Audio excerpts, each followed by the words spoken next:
கொடுக்கல இல்ல. இப்ப நீங்க இதுக்கு முன்னாடி எல்லாம் நடந்த தேர்தல் என்னவா இருந்துச்சுன்னு பாத்தீங்கன்னாக்க, கொள்ளையடிச்ச காசை வந்து என்கிட்ட கொடுக்குறாங்க, வாங்கிக்கிறேன் நாங்க மக்கள். அதாவது அரசியல்வாதிகள் அவன் வந்துட்டு கோடி கோடியா கொள்ளையடிச்சு வச்சிருக்கான், அந்த காசை எனக்கு கொடுக்குறான், நான் வாங்கிக்கிறேன். இப்ப அதெல்லாம் கிடையாது. நான் கொள்ளையடிச்சது எனக்கு தான், உன் காசு நீ வரி பணத்துல கொடுத்தில்ல, அந்த வரி பணத்தையே திருப்பி உங்ககிட்ட லஞ்சமா கொடுப்பேன். எப்படி? என் பாக்கெட்ல இருந்தே உருவி எனக்கே லஞ்சம் கொடுக்கறது. அந்த நிலைமை வந்துட்டாங்கல்ல. இப்ப இந்த 1000 கொடுக்கறது 2000 கொடுக்கறதெல்லாம் எப்படின்னாக்க என் வரி பணம்.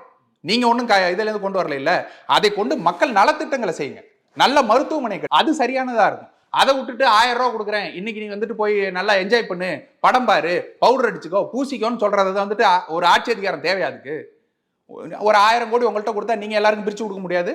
இதுக்கு ஒரு ஆட்சி, இதுக்கு ஒரு அதிகாரம், இதுக்கு முதலமைச்சர், இதுக்கு இத்தனை கலெக்டர் தேவையாதெல்லாம். ஆட்சி அதிகாரங்கிறது மக்களுக்கு எது நலனோ அதை செய்யணும். அதை விட்டுட்டு மக்களை எதை கவருமோ, இன்னைக்கு எனக்கு எது ஓட்டு வாங்கி கொடுக்குமோங்கிறது செய்யக்கூடாது. அதை செய்தால் நாடு திவாலாகும். அதை தான் நாங்கள் திரும்ப திரும்ப சொல்றோம். இலவசங்களுக்கு எதிராக நாம் தமிழ் கட்சி ஏன் இருக்குதுனாக்க, இலவசத்தின் மூலமாக சாதித்தது என்னன்னு நீங்க காட்டுங்கன்னு சொல்றோம். இத்தனை ஆண்டுகளமா கொடுத்துட்டு இருக்கீங்களா? 50 வருஷம் 60 வருஷமா கொடுக்குறீங்கல்ல. ஒரு படி அரிசியிலேருந்து ஆரம்பிச்சு இன்னைக்கு வந்து எங்க நிக்குது? இலவசமா நாங்க வந்துட்டு ஸ்கூட்டர் கொடுத்துருவோம், இலவசமா நாங்க வந்துட்டு வீடு கட்டி கொடுத்துருவோங்கிற நிலைமைக்கு வந்து நிக்குது இல்ல. இதன் மூலமாக நீங்கள் சாதித்தது என்ன?